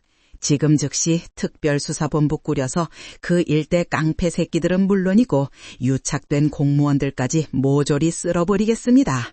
조금만 기다려 주십시오. 그래, 부탁하네. 끊겠네. 뚝, 통화가 끝났다. 식당 안은 죽음보다 더한 침묵에 잠겼다. 박 회장은 천천히 고개를 돌려 바닥에 엎드린 채 사시나무 떨듯 떨고 있는 장도식과 최 반장을 내려다보았다. 자네들, 내 누군지 물었었지. 박 회장은 휠체어 옆에 걸어두었던 낡은 가방을 열었다. 그리고 그 안에서 주섬주섬 무언가를 꺼냈다. 그것은 번쩍이는 금장 지휘봉과 별 4개가 박힌 모자였다. 그는 모자를 천천히 머리에 썼다. 순식간에 동네 할아버지의 모습은 사라지고 수십만 대군을 호령하던 장군의 위엄이 되살아났다. 나는 대한민국 육군 제32대 참모총장 박진석이다. 최 반장은 그대로 거품을 물고 기절해버렸다. 자신이 감당할 수 있는 공포의 임계점을 넘어선 것이다. 장도식은 바닥에 머리를 쾅쾅 찍기 시작했다. 피가 흘러내려도 멈추지 않았다. 잘못했습니다. 죽여주십시오. 아니, 살려난 주십시오. 제발, 제가 눈이 멀었습니다. 장군님, 장군님. 그의 비굴한 외침이 식당을 울렸지만 박 회장의 표정은 차가웠다. 힘이라는 건 말이다. 박 회장이 조용히 입을 열자 장도식의 울음소리가 또 그쳤다. 약한 자를 짓밟고 군림하라고 주어진 게 아니야. 너희 같은 놈들로부터 약한 자를 지키라고 존재하는 거지. 너희는 그 힘을 착각했어. 그리고 그 대가는 아주 혹독할 거다. 박 회장은 김대위에게 손짓했다. 치워라. 냄새난다. 예, 알겠습니다. 김대위는 헌병들에게 신호를 보냈다. 전원 체포해. 한 놈도 남기지 말고 싹 다 끌고 가. 반항하면 즉결 처분해도 좋다. 헌병들이 달려들었다. 조폭들은 반항은 허녕 제발로 기어서 호송 차량으로 가고 싶어할 지경이었다. 장도식은 2명의 헌병에게 질질 끌려가면서도 박 회장을 향해 살려달라고 비명을 질렀다. 장군님, 한 번만 자비를 베풀어 주십시오. 하지만 박 회장은 이미 그에게서 시선을 거둔 후였다. 그의 눈은 이미 부서진 식당을 걱정스럽게 바라보는 주인 할머니와 겁에 질린 학생들을 향해 있었다. 지현이 박 회장 곁으로 다가왔다. 속이 좀 시원하십니까? 박 회장은 쓴 웃음을 지었다. 시원하기는 늙은이가 주책이지. 그래도 우리 지현이가 날아다니는 걸 보니 옛날 생각나고 좋더구나. 그때 식당 안에 있던 사람들이 하나둘 자리에서 일어났다. 처음에는 쭈뼛거리던 그들이었지만 누군가 먼저 박수를 치기 시작했다. 짝, 짝, 짝. 그 소리는 삽시간에 식당 전체로 퍼져나갔다. 감사합니다. 정말 감사합니다. 저 나쁜 놈들 때문에 우리가 얼마나 힘들었는데요. 장군님 만세! 특전사 언니 만세! 사람들의 환호와 박수갈채가 쏟아졌다. 험악했던 폭력의 현장이 순식간에 감동의 무대로 바뀌었다. 식당 주인 할머니는 눈물을 흘리며 박 회장의 손을 잡았다. 아이고, 영감님, 아니 장군님, 몰라봬서 죄송해요. 이 늙은 게 미쳤지. 박 회장은 할머니의 거친 손을 따뜻하게 맞잡았다. 아닙니다. 따뜻한 국밥 한 그릇이면 충분합니다. 식당 수리비랑 피해 보상은 제가 다 처리할 테니 걱정 마세요. 오늘 장사는 이걸로 끝내고 좀 쉬시지요. 지연은 그 모습을 흐뭇하게 바라보았다. 이것이 그녀가 지키고 싶었던 진짜 힘의 모습이었다. 억압이 아닌 보호, 공포가 아닌 존경. 하지만 그녀의 임무는 아직 완전히 끝나지 않았다. 김대위, 지연이 헌병대위를 불렀다. 예, 명령만 내려주십시오. 저 쓰레기들 넘기고 나면 흑호파 본거지랑 장도식이 운영하는 불법 도박장, 사채 사무실 리스트 싹 뽑아와 오늘 밤 안으로 전부 급습한다. 지현의 눈이 다시 한번 번뜩 꼈다. 잡초는 뿌리째 뽑아야 다시는 자라지 않는 법이니까.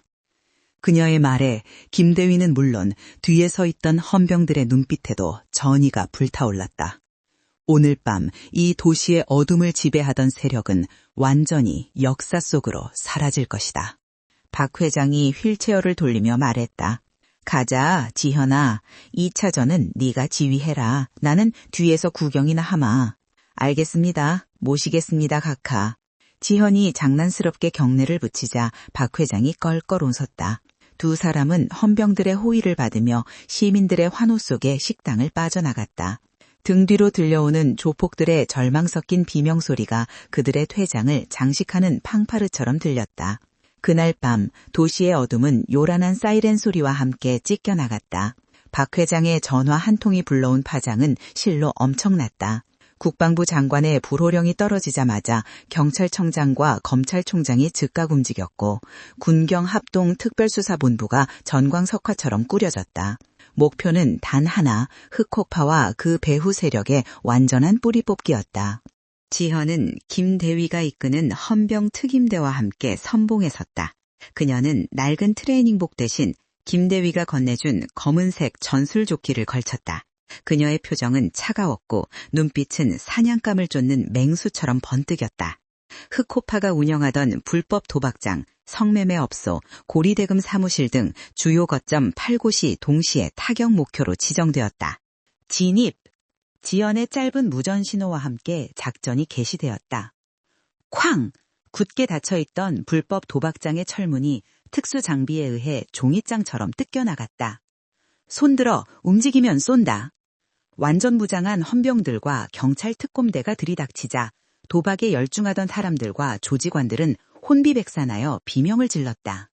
뒷문으로 도망치려던 조직원 2명이 지현과 마주쳤다. 그들은 손에 쇠파이프를 들고 있었지만 지현을 보자마자 다리가 얼어붙었다. 낮에 식당에서 벌어졌던 전설은 이미 그들 사이에서도 공포의 괴담으로 퍼져 있었기 때문이다. 비켜! 한 명이 억지 용기를 내어 달려들었지만 결과는 뻔했다. 지현은 가볍게 몸을 틀어 쇠파이프를 피한 뒤 로우킥으로 상대의 허벅지를 강타했다. 사내는 외마디 비명과 함께 고꾸라졌다. 다른 한 명은 지현이 주먹을 쥐는 신용만 했는데도 제풀에 주저앉아 손을 들었다. 살려주세요. 저는 그냥 알바입니다. 비굴한 목소리가 텅 빈 뒷골목을 울렸다. 이런 장면은 도시 곳곳에서 동시다발적으로 벌어졌다.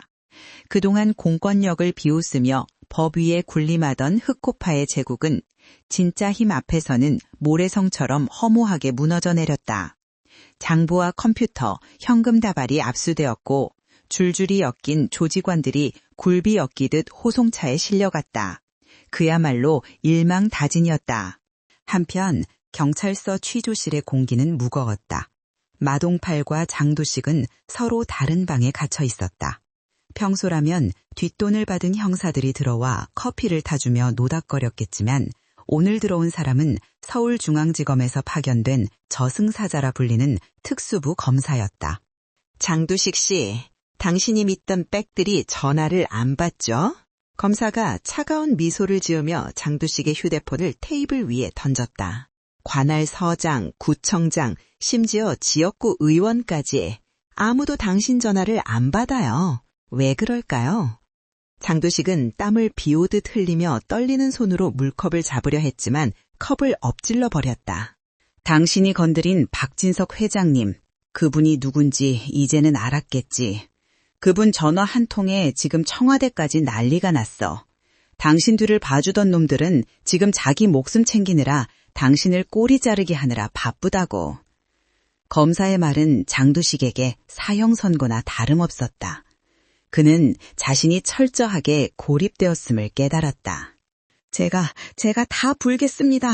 뇌물 준 장부, 비자금 계좌 싹 다 넘기겠습니다. 제발 목숨만 살려주세요.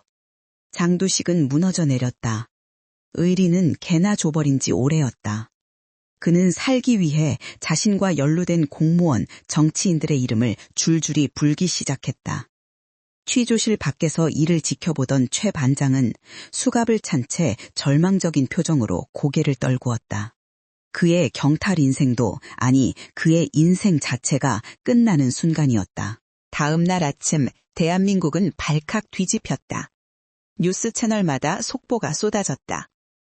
휠체어 노인 폭행하려던 조폭, 알고 보니 상대가 전직 육군참모총장? 707 특임대 출신 여성, 맨손으로 조폭 20명 제압, 영화 같은 응징. 군경 합동작전, 거대 조폭 흑호파 와회 등의 자극적인 헤드라인이 인터넷을 도배했다. 특히 현장에 있던 시민들이 촬영한 영상은 유튜브 조회수 수백만 회를 기록하며 폭발적인 반응을 일으켰다. 영상 속 지연은 숟가락과 젓가락만으로 조폭들을 제압하고 마동파를 참교육하는 사이다 그 자체였다. 댓글창은 그야말로 축제 분위기였다. 와, 저 언니 뭐냐? 걸크러쉬 미쳤다. 저게 진짜 707의 힘인가? 국뽕 차오른다. 할아버지 포스 봐라. 휠체어 앉아서 눈빛만으로 제압하네. 경찰들 쫄아서 구경만 하는 거 싫어냐? 군인이 답이다. 사람들은 지현과 박 회장을 국민 영웅으로 추앙했고 무능하고 부패한 경찰을 맹비난했다. 이런 여론의 흐름은 수사에 더욱 속도를 붙였다. 여론을 의식한 사법부는 흑호파 조직원들에게 전례 없는 중형을 예고했고 뇌물을 받은 공무원들은 줄줄이 파면되거나 구속되었다. 그동안 흑호파에게 괴롭힘을 당했던 상인들과 피해자들은 눈물을 흘리며 기뻐했다. 정의가 살아있음을 확인한 순간이었다. 사건의 발단이 되었던 할매 순대국밥집은 때 아닌 호황을 누렸다. 성지순례를 온 손님들로 문전성시를 이뤘고 사람들은 가게 입구에 응원 쪽지와 꽃다발을 두고 갔다. 박 회장은 약속대로 가게 수리비의 10배가 넘는 위로금을 전달했고 지현은 몰래 다녀가며 할머니의 건강을 챙겼다. 아이고 처자, 아니 중령님 정말 고마워요. 덕분에 우리 가게가 살았어. 할머니가 지연의 손을 꾹 잡고 눈시울을 붉혔다. 지연은 쑥스러운 듯 머리를 긁적였다. 할머니, 저 그냥 동네 백수예요. 중령은 무슨, 국밥이나 한 그릇 더 주세요. 깍두기 많이요. 그녀의 너스레에 식당 안은 웃음바다가 되었다. 며칠 뒤 사건이 어느 정도 정리되자 박 회장은 지현을 자신의 서재로 불렀다. 창밖으로 노을이 지고 있었다. 박 회장은 휠체어를 창가로 돌려 밖을 내다보고 있었다. 지현아, 이번 일로 내 얼굴이 너무 알려졌다. 괜찮겠느냐? 그의 목소리에는 걱정이 묻어 있었다. 은둔 생활을 하며 마음의 상처를 치유하던 그녀가 다시 세상의 주목을 받는 것이 부담스러울까 염려한 것이다. 지연은 찻잔을 내려놓으며 담담하게 미소 지었다. 상관없습니다. 어차피 숨어서 산다고 과거가 사라지는 건 아니니까요. 그리고 그녀는 잠시 말을 멈췄다가 확신에 찬 눈빛으로 박 회장을 바라보았다. 이번에 깨달았습니다. 제가 가진 기술과 힘이 단순히 사람을 죽이는 게 아니라 누군가를 지키고 살리는 데 쓰일 수 있다는 걸요. 박 회장은 흐뭇한 미소로 고개를 끄덕였다. 그래, 그게 바로 내가 너에게 바랐던 길이다. 칼은 칼집에 있을 때 아름답지만 썩은 것을 도려낼 때는 과감하게 뽑아야 하는 법이지. 너는 이제 진정한 수호자가 된 게다. 두 사람 사이에는 말로 다 할 수 없는 깊은 신뢰와 유대감이 흘렀다. 지연은 자신의 손을 내려다보았다. 예전에는 피로 물든 살인 기계의 손처럼 느껴졌지만 이제는 소중한 것을 지켜낸 훈장과도 같은 굳은 살이 박힌 손으로 보였다. 그녀의 가슴 속 응어리졌던 PTSD의 먹구름이 조금씩 걷히고 있었다. 그때 지연의 휴대폰이 울렸다. 발신자는 저장되지 않은 번호였다. 하지만 그녀는 직감적으로 알 수 있었다. 이번 사건으로 인해 그녀의 능력을 필요로 하는 또 다른 곳에서의 호출일 것이라고, 혹은 아직 청산되지 않은 이 사회의 또 다른 악이 그녀를 부르는 소리일지도 몰랐다. 여보세요? 지연이 전화를 받았다. 수화기 너머로 다급한 여성의 목소리가 들려왔다. 저 뉴스 보고 연락드렸는데요. 제발 도와주세요. 경찰은 믿을 수가 없어서. 저희 아이가 학교 폭력을 당하고 있는데 가해자 부모가 국회의원이라서. 지현의 눈썹이 꿈틀거렸다. 또다시 관력을 등엎은 악의 냄새였다. 그녀는 박 회장을 쳐다보았다. 박 회장은 이미 짐작했다는 듯 빙긋 웃으며 고개를 끄덕여 보였다. 다녀오거라는 무언의 승낙이었다. 지현의 입가에 흥미로운 미소가 번졌다. 주소 찍어 보내세요. 상담비는 국밥 한 그릇이면 됩니다. 지현은 전화를 끊고 자리에서 일어났다. 낡은 트레이닝복 차림이었지만 그 뒷모습은 그 어떤 갑옷을 입은 장수보다 든든해 보였다. 악인들에게는 공포를, 약자들에게는 희망을 주는 다크 히어로의 새로운 여정이 시작되려 하고 있었다. 계절이 2번 바뀌어 어느덧 완연한 봄이 찾아왔다. 삭막하고 어두웠던 뒷골목에는 따스한 햇살이 비치고 있었다. 흑호파가 사라진 거리는 몰라보게 활기를 되찾았다. 상인들은 더 이상 보호비를 뜯길 걱정 없이 웃으며 장사를 했고 학생들은 어두운 골목길을 피하지 않고 당당하게 걸어 다녔다. 그 변화의 중심에는 새롭게 단장한 할매 순대국밥집이 있었다. 이제 그곳은 단순한 식당이 아니었다. 입구에는 시민 안심 지킴이 집이라는 작은 현판이 붙어 있었고 식당 한편에는 도움이 필요하신 분은 언제든 말씀하세요 라는 문구가 적혀 있었다. 점심시간이 되자 가게는 사람들로 북적였다. 국밥을 나르는 할머니의 얼굴에는 예전의 근심 대신 넉넉한 웃음꽃이 피어 있었다. 지연은 가게 구석 테이블에 앉아 깍두기를 씹고 있었다. 하지만 그녀의 옷차림은 예전에 늘어난 트레이닝복이 아니었다. 깔끔한 검은색 세미 정장에 활동성 좋은 운동화를 신은 그녀는 제법 번듯한 직장인의 태가 났다.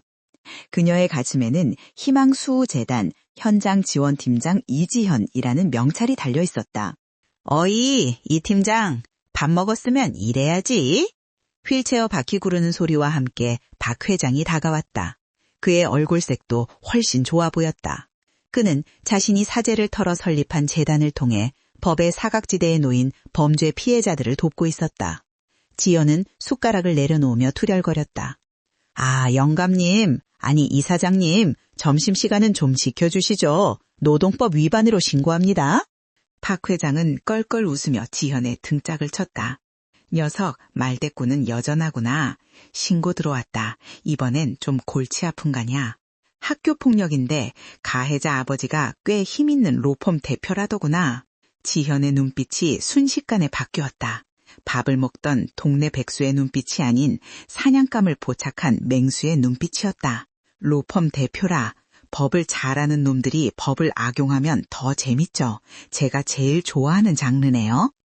지현은 자리에서 일어나 재킷을 걸쳤다. 그녀의 움직임에는 망설임이 없었다. 지난 몇 달간 그녀는 박 회장과 함께 수많은 청소를 해왔다. 가정폭력범, 악덕 사채업자, 스토커, 법망을 피해 약자들을 괴롭히던 이들이 지현의 참교육을 받고 갱생하거나 감옥으로 갔다. 그녀는 더 이상 과거의 악몽에 시달리는 패잔병이 아니었다. 그녀는 이제 누군가의 악몽을 걷어내주는 수호자였다. 식당을 나서려던 지연은 잠시 멈칫했다. 그리고 뒤를 돌아 박 회장을 바라보았다. 회장님, 그거 아세요? 저 이제 수면제 없이도 잘 잡니다. 박 회장은 흐뭇하게 고개를 끄덕였다. 그래, 알고 있다. 네 얼굴이 말해주고 있잖니. 다녀오거라. 다치지 말고. 지연은 식당 문을 열고 밖으로 나왔다. 봄바람이 그녀의 머리카락을 스치고 지나갔다. 거리에는 평범한 사람들의 일상이 흐르고 있었다. 누군가는 웃고, 누군가는 바쁘게 걷고, 누군가는 사랑을 속삭였다.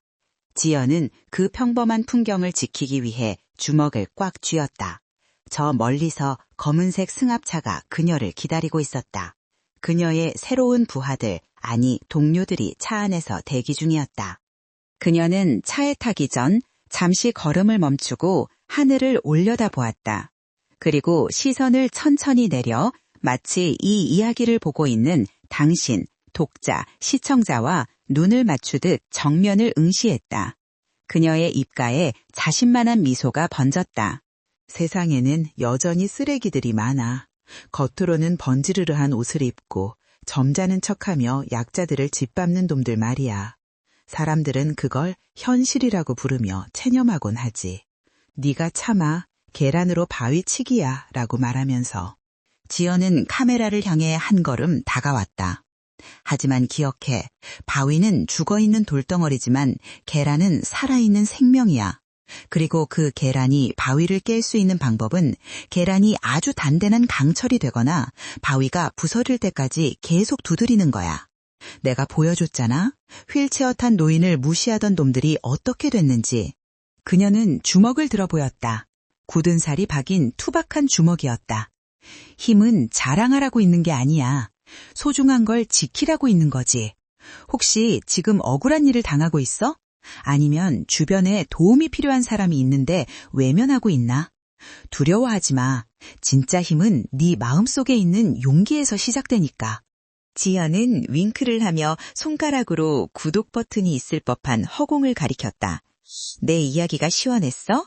꽉 막힌 속이 좀 뚫렸다면, 그리고 앞으로 펼쳐질 나의 또 다른 활약이 궁금하다면 지금 바로 좋아요와 구독 눌러. 알림 설정까지 해두면 정의구현의 현장을 가장 먼저 볼 수 있을 거야. 그녀는 승합차에 올라타 문을 닫았다. 차는 미끄러지듯 출발하여 도로 위로 사라졌다. 하지만 그녀가 남긴 메시지는 여전히 공기 중에 남아 울림을 주고 있었다. 악이 존재하는 한, 그리고 그 악에 맞서는 용기가 존재하는 한, 그녀의 전쟁은 끝나지 않을 것이다. 당신도 그 여정에 함께할 준비가 되었는가?